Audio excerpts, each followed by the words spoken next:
বাবা। বাবা হলো একটা বৃক্ষ, একটা বটগাছ।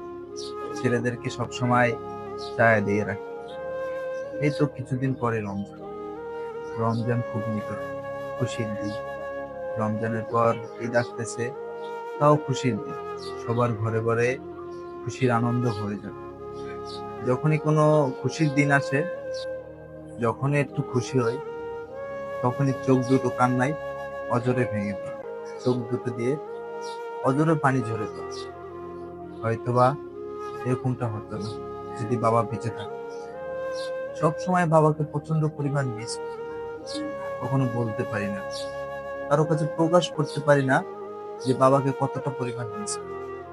যখনই কোনো খুশির সময় আসে, কোনো খুশির দিন আসে, তখনই চোখ দুটো বাবার কথা মনে পড়ে অঝরে কান্না করে। কাউকে বুঝতে দিই না। হ্যাঁ, আমি সে হতভাগ যার বাবা বেঁচে নেই। আপনাদের যাদের বাবা বেঁচে আছে, তারা বাবাকে সম্মান করতে শিখুন।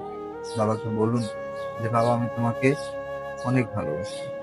আমাদের মাকে আমরা পড়ার সময় বলা হয় যে মা আমি তোমাকে ভালোবাসি।